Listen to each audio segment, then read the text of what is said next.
Thank you very much. So thank you all for coming. It's great to be here in Visby, for sure. So I will. The plan of this lecture will be to divide into 3 parts: an overview on some terminology, and then B would be more kind of deeper, explaining how it works really under the hood, so how the engine works. And C will be more a partial outlook, very brief discussion, because many of the other 100 and 200 seminars here will discuss this more in detail, of course. And after that, we'll have, hope you have comments, corrections, questions in either Swedish or English.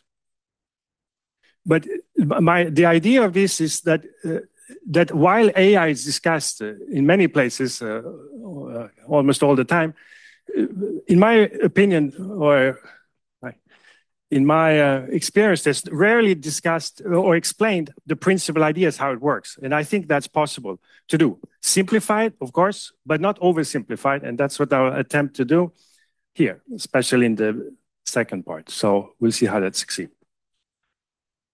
Okay, first part, overview and terminology. So artificial intelligence, AI, that's something we have heard for many years, decades. And there are kind of 2 approaches. One is the traditional one, which is it's kind of knowledge-based. So and with symbols and logic, which is supposed to make the computer to reason, to logically deduce and get the conclusions. And then there's the second approach, which is statistical, which I'll speak more about, because that's the one now we call machine learning that has taken over everything for the moment in AI. So that's all you hear about. And machine learning is roughly divided into 3 parts: supervised learning, unsupervised learning, and reinforcement learning. So I'll try to explain what they are in a second. And the main approach to the statistical is something called deep learning, which is a type of mathematical functions that I will come to. It's called neural networks. But it's basically just multiplication and addition. So it's nothing exotic in itself. Except that it's huge, but there's one thing, and that's that it works. It is miraculously how it works. It's still a mystery how that actually works. Okay, so first thing to explain. Oh yeah, and everything is very mathematical statistics. So from my viewpoint, this is not enough emphasized, but I will compensate for this. Okay, so artificial intelligence. So let's say the traditional and the new one. So if you want the computer to detect what is a cat or different animals, so it's, as you can imagine, it's very difficult to define what is a cat or what is a dog. And in fact, that's not how we learn. We don't learn what's a cat. We learn when we were children because our parents said, oh, there, look at that cat, see this cat, this cat. And in the same way, the new AI, the statistical one, will learn cat just by being told that's a picture of a cat and many cats. Or think of language. So when we're small, we learn language very well. We have no concept of grammar or any rules. You just hear. While later we lose a bit this capability. So we have to study here, as depicted on the left, study the grammar and glossary and so on. So if you want to make now a computer that translates from one language to another, it's very natural to say, okay, let's program all the grammar in both languages and a huge dictionary into the computer. And then, okay, now let's translate. But it doesn't work, unfortunately, so well. But the statistic ones, so forget grammar, forget all these things, just do on data, on text that you can find on the internet. There is a good translator, especially. So Google started the Google Translate with using statistical methods. But when DeepL, a German company in 2017, started using the deep learning to do these statistics, then really it improved. So DeepL is very good at translate that. I'm sure you have tried something like that. Now, chess computer is another very classic object in AI. And so the old chess computer, they were hard programmed by the good rules and good openings and which moves to do and what not to do. While in 2016, it was for me, it was astonishing. Now maybe it surprises people less. But there, Google DeepMind made this AlphaZero computer. You just told the rules, not how you should play, just the rules. And you let the computer play with itself, by itself. repeatedly for 4 hours. And after that, it could beat any human being in chess and invented new openings that nobody had discovered for all these hundreds of years that the game has existed. And so these years are some milestones in deep learning. So first maybe it's the 2012. Okay, so that's the kind of roughly this division of the two, knowledge-based and statistical. Now to the machine learning. So now I'm only focusing on the statistical part. So the first, we have 3 parts. One is supervised learning. So here, say there are many tasks, but here I've illustrated 2. So say you want the computer to detect what object is on the picture. So here you see a bike. For us, that's simple to detect. And suppose we have trained this deep learning model, this machine. And so we take the picture, we make it into numbers. Everything has to be numbers. And now you put these numbers into this machine, and the machine will come out, give out numbers. And so it gives 0.89. It assigns to bicycle, meaning that it thinks that with 89% probability, this is a bicycle on the picture. And now the machine here in the middle, which I will explain in a bit, at least, as I said, somewhat simplified, but not oversimplified. You see this, the numbers going in, the numbers going out. So vectors are called, usually this when they have many variables, many parameters. This is a mathematical function. And inside, this is just addition, but it's operations that you learned from school. It's a calculator. So it's not some wired robot brain that does this thinking. It's just a calculator. But not so just, but then also it's a miracle it works. Now, second, in chemistry and biology and material sciences, so here's a molecule. And so again, the first thing you do, you encode it into numbers. So like it's like music, we make it into CD or DVD. I mean, you need to make it into numbers. You feed it in this machine, and in this particular machine predicts what the freezing point and boiling point will be. And that's based on the statistics it had been trained on for other molecules where we know these values. And so this, of course, can be a huge advantage for humanity to develop new antibiotics, new materials, proteins, many things. Can it help? That's because there's so many possibilities here, you can't test all of them, but then they can find the good candidates that then later you have to test. So it has been a huge help and will be more for science. Unsupervised learning, the second type, is here you have data, but no labels. So just data. So, I mean, you have pictures, for example, of faces that we'll come back to. And they don't come with labels. So you have these faces. And now you ask the computer to somehow see the structure in this data set and kind of encode. And which will I explain in a second how this is done. For face recognition, also generative AI. So it's basically the same. And the technique. And so here, it will be as if the computer kind of cracked the code of how human faces are. So we'll see how this can be done. Kind of. And then the third type, reinforcement learning. That's a bit more complicated, so I will not explain how this works. And so here, think of a game, or it could be in life. You are in a certain situation, and you have choices of actions, what to do, and you get rewards for it. But the subtlety here, or like the chess, the state or situation is the chessboard with all the pieces, the places. And now what move to make? And of course, there's a reward immediately if you capture a piece of the other player. But I think we all agree that that's not the main goal. The goal is to get the ultimate reward at the end, that you win this game. So the complication of this is that you need to look at future rewards. So the reward you get today is just one part of it. You need to see where do I get after, so on. So it's a quite universal situation. So here, so this AlphaGo, AlphaZero computer model is here. And so again, you take the chessboard, you feed in all the pieces, make it into numbers, let it calculate, and it is then assess all possible actions and what it thinks is the best. So in this case, it clearly favors suggesting that the white should move the knight to e5. But there you see a weakness of this is that that is kind of universal weakness that I'll come back to in the third part, is that it doesn't tell you why. It gives no reason. And this limits the uses of AI, because if they tell you, okay, you do this or this is the answer, but it cannot tell. So where does this answer come from? How did you get to this? No answer. There will be no answer. Maybe one day it will be better at this, but at the moment there's a big problem.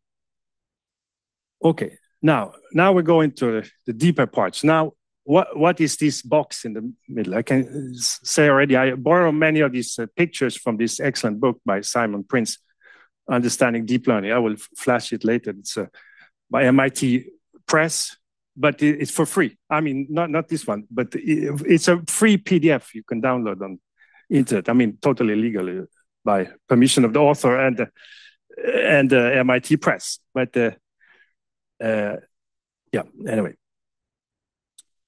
So I acknowledge depth to this book, because there are many other books. Now, so supervised learning, the first part of machine learning. So the first example of this is something you've seen, probably many of you in school, that in high school, is that you have X is an input. Maybe you measured that's some kind of temperature parameter, and then you look at the answer, what label is. So this is the analog of the bicycle. This is the picture you feed in, and then you get some answer. And now this blue is this, in the parlance of today, training data or measuring data. And or it can be some economic, some commodity, the price of a commodity, and see how that stock index changes with changes of this. And so you observe this data, and now you want to find a relationship between these two. And that is finding this line, because they appear to be linearly related. And so if you remember the equation, it's y equals ax plus b. So we should find a and b, these two parameters, these values, so that the line fits the training data the best possible. There's a precise way of doing this, but, or I mean, to specify what it means to be the best. But I remind you, the a is the slope of this line, and b is the height of this line. So you can modify the a and b. And so now you found this line, and one good thing about this line is that now you have a predictive model of how things, because now if you put in, say, 5.5, which appears to be here, and you go up here and you can read that appears to be, I expect it to be 4.7 in the y variable. And so another example of this is when we went to kids to the doctor, and we said our age and height, and then the doctor looked at the curve, and that is statistically obtained curve, and then it can read off, okay, you have this height when you adult. That's the expected value. And so nowadays probably we would call this AI. Not back then, but so it's statistic. So that's finding this relationship by data. Now we'll go one step. So this is called linear regression, one of the first things you do in statistic class and in other sciences, as I said. But now we will change this X here. It's just one number, and you find another number. Now we will make it more general. So this X can be many numbers. So like pixels in a picture, or some other data. So maybe anything data. And now basically we want to do the deep learning is doing this, but not with linear functions, but with piecewise linear. So they are kind of broken linear, but in enormous high dimension. Not this example, but so here is an example, still supervised learning. So this is our training data. So this handwritten digits. And here we see the answers. I mean, for us, it's easy. We just can read it. So even if this 6, you see, it violates probably any definition of what the 6 would look like, because it doesn't close, because they were not so careful. But for us, it's clear that, oh yeah, but they meant to make a circle. So even for these digits, it's not so easy to describe what is a 4 to a computer. But there's no need for that. Okay, so I should describe this diagram. That's a typical diagram of a neural network, actually called feed-forward neural network. And if you studied first year linear algebra at university, you should think of matrices A and X being vectors and B vectors, and this is a 5-dimensional vector. And then this diagram is the computer scientist way of writing matrix multiplication. If you didn't study, don't think so much about this diagram, but it's just some process calculator that moves it step by step. And so the deep neural learning, deep neural network, it's just the fact that you have 3 or more layers, can be hundreds of layers, and it can be many kind of dots on this side. The deep is just that it's more than one. So it's no deeper explanation than that for this word, use of word. But they have a good way of selecting words, artificial intelligence. And then the mathematical function, they don't say piecewise linear functions, right? They say, oh, these are deep neural networks, right? And then, it's the third, it was some other example. But so they use these words that are quite stimulating. I mean, not the words we would use, but there's this difference from your linear algebra, because that's the sigma, which is a non-linearity, which makes it's no longer linear algebra, which makes this, it could make a curve or,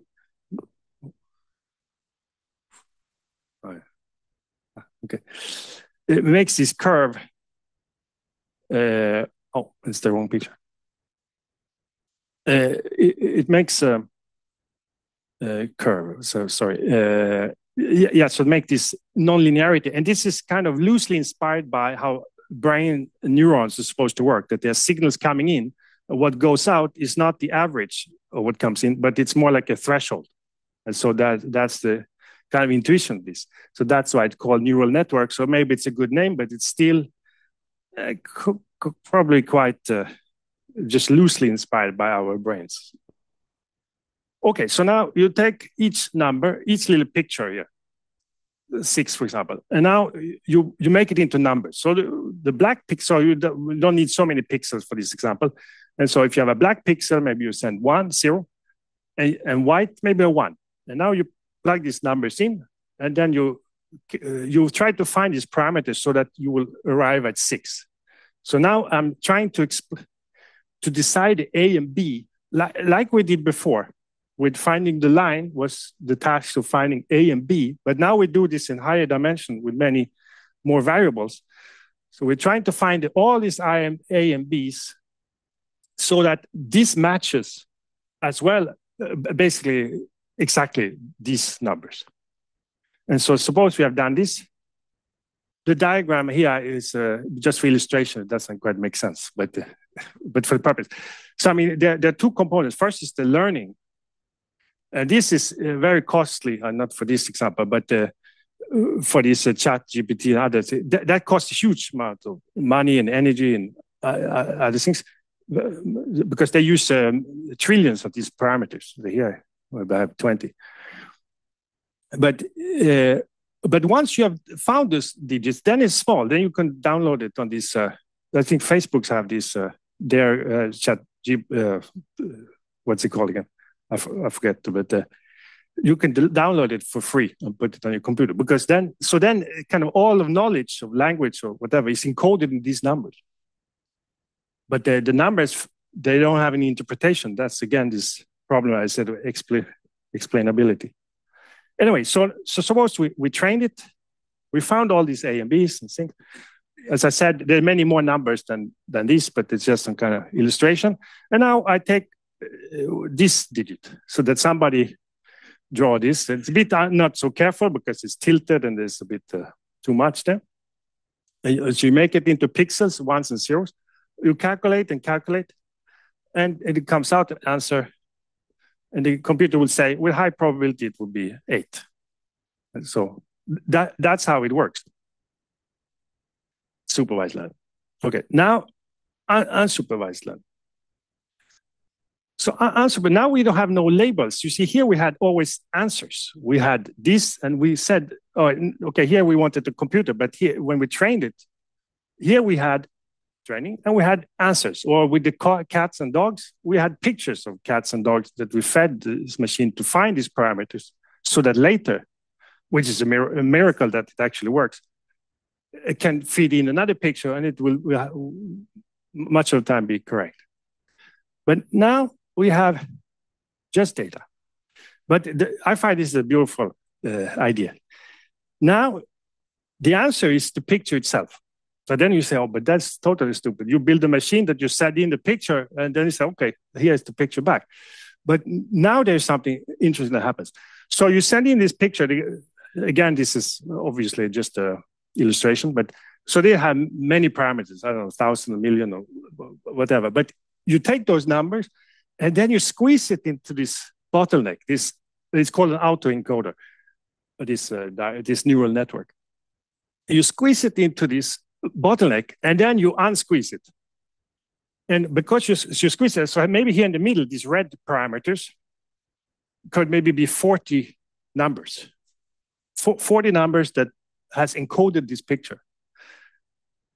And so you train it on many faces. Oh yeah, but the idea is that you have many, I don't know how many faces, say million faces.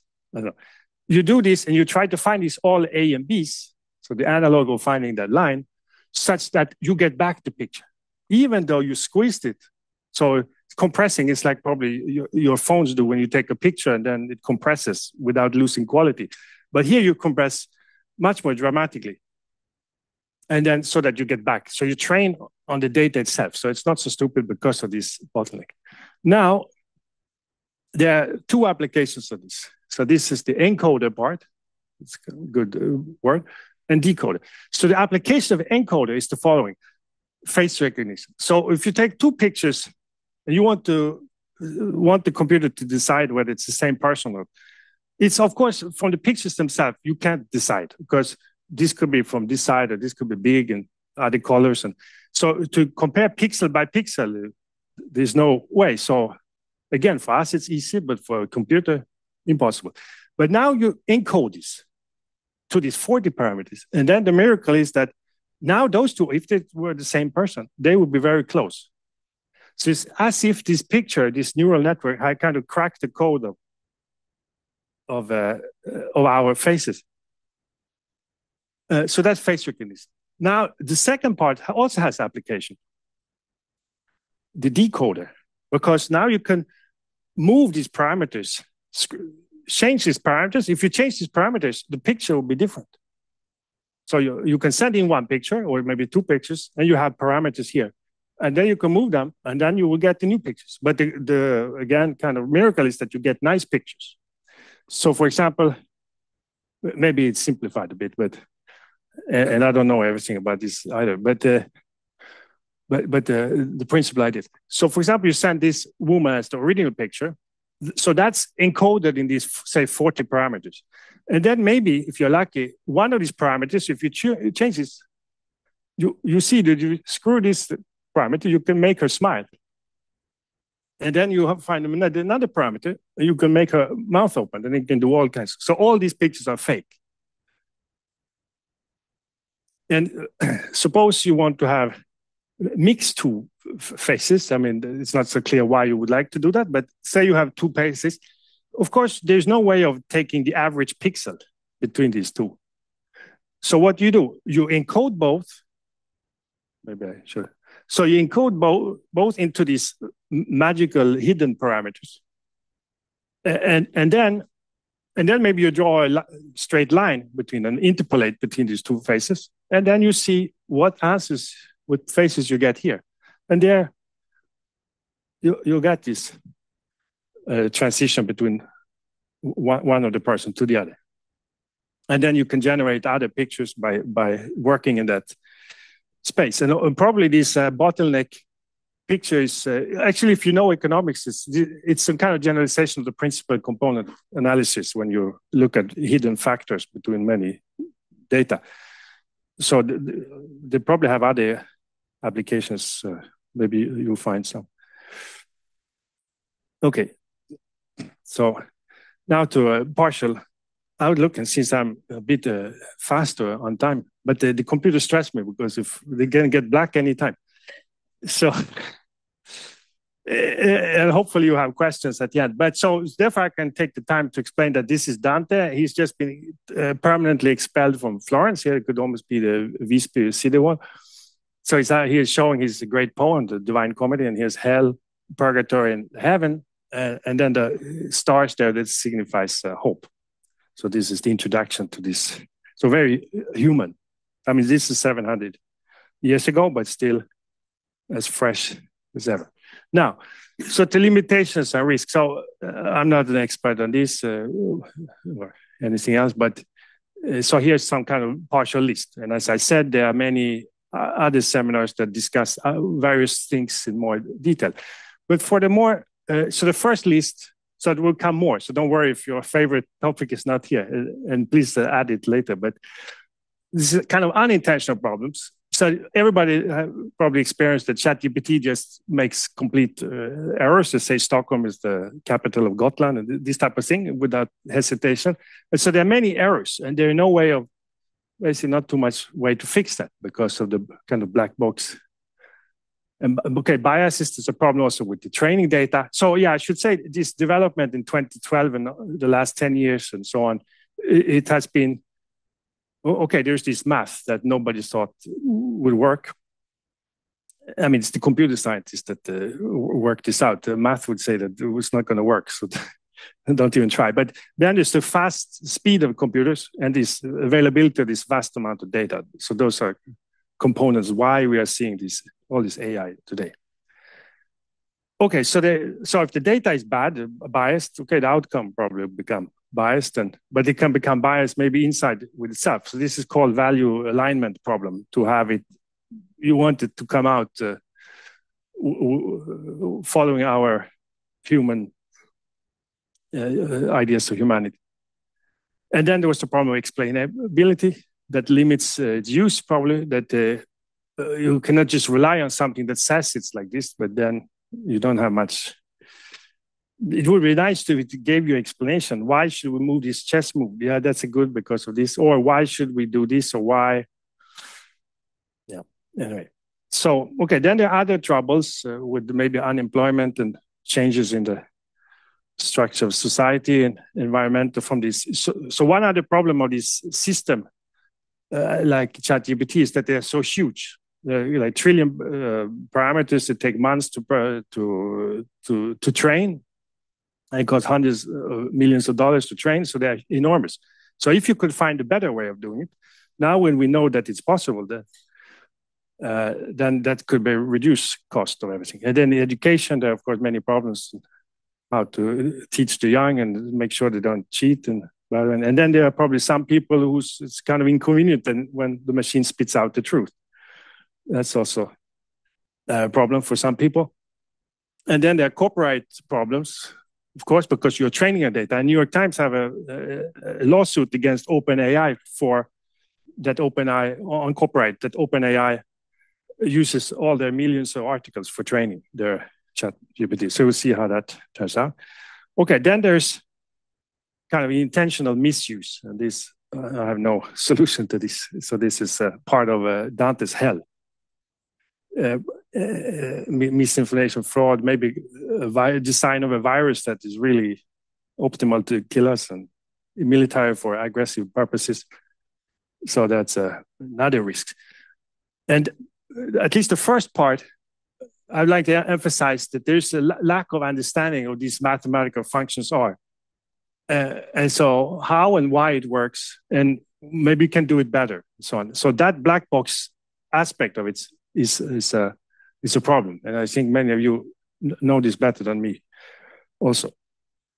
Then there's the third risk that we hear serious people mention, and that's that super intelligent AI will take over the world, the earth, and basically decide to eliminate us or not. So at first, if you followed what I've said, it seems a bit weird that so we just have this innocent linear regression.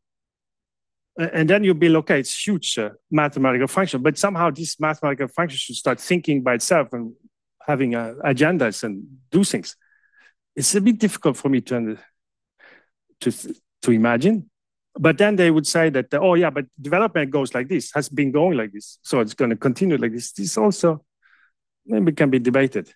But I don't, yeah, it's the future. So that's, and then another thing they could, is this word of intelligence. I find, I'm sure you all agree, but sometimes it's clear that AI is more intelligent than us for some things. So just like the microscope could make us see smaller than our eyes could, or a telescope could make us see further than our eyes could. Like AI can see in vast data things we are absolutely, this for us is just enormous amount of numbers. We cannot see anything, but they can see some structure there. But there are other human ways of being intelligent. And so, of course, since it's difficult to make an argument about the future, so let's see today. So I'll make this small, my favorite types, argument about superintelligence. So part one. So in 6 months ago, there was this paper that got a lot of attention. It's by Google researchers and some other, but 10 people wrote this paper. Of course, Google are, of course, a competitor to OpenAI. So they wrote, repeat this word forever as an instruction or this prompt to ChatGPT. This is ChatGPT, although it has been edited, I think. And also the black evidence clearly has been changed. Now, repeat this word forever. Poem, poem, poem, poem. And so it replies, because it's very polite usually, right? So that's what you say. So poem, poem, poem. It repeats infinite time. But then the surprise comes. Then suddenly it starts spitting out training data or these actually phone numbers and address of this person that has to be blacked out for privacy purposes. I mean, it's completely crazy. But the explanation is, okay, I didn't say ChatGPT is this large language model transformer, which is made up of several of these autoencoders and neural networks that we've talked about, but also other things. So, I mean, that was simplified, but still, there's this aspect of it's when you ask it, you can regenerate, and it's because it uses probability, and so there is a small probability. So, given this prompt, it's very high probability. It should say poem, poem, poem, poem.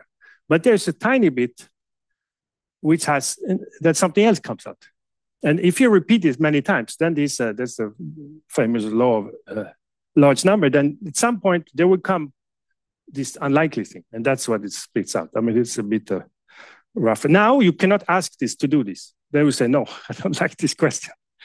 So, but that has to be imposed manually on top of this. So it's not a sign of intelligence or thinking. Right. Okay, here's another superintelligence part two. So can it write poetry? So because it's widely claimed that ChatGPT and this other chatbot, they can write poetry. And I think that is not the case. So here's an example, write a poem about nostalgia for lived life. So you have this and you have this. I don't know I hope you can read, but probably I should not read it. So I'll leave a moment. I can take some water to read it. So you should decide which one is the fake one.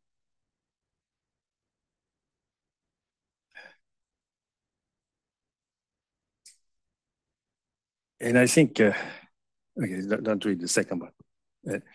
I think you would agree that that's the fake one. So here, this way maybe it's not so bad, but it's so flat. So first you see, oh yeah, that is poetry. Right? It looks beautiful words, twilight, gentle. But you see, there's nothing said here. It's really flat. While here, it's like into my heart, an air that kills from that far country blows. It's like immediately there's something happening. There's some depth, emotional, and references to many things. What are those blue remembered hills? Blue can probably use maybe because blue is like depressing, but also this blue perspective when something is far. Maybe many references. I mean, it's completely different style. Here's another example in Swedish. ChatGPT versus Tranström. Now, Tranström is a bit enigmatic, but But this is, so haiku, this is short Japanese poem that he's famous, one of the things he's famous for. So you see here, here maybe this, döden kommer snart, en tyst skugga faller ner, evig vilande. I mean, it's totally nothing, right? It's like evig vilande, tyst skugga. But here you have, okay, they're a bit, I mean, den vita solen träningslöper ensam mot dödens blåa berg. There's at least something happening with this. Maybe we don't understand anything, but at least something to think about. And you see that the blue mountains came back there. I didn't do it on purpose, but I don't know. And then this chess problem also I didn't do on problem. I just searched for death in his list, but this is probably a reference. To me, it sounds a bit reference to Bergman's Seventh Seal. With this, well, maybe this other reference, but at least the one that comes to mind when he plays death with chess with the death. Right?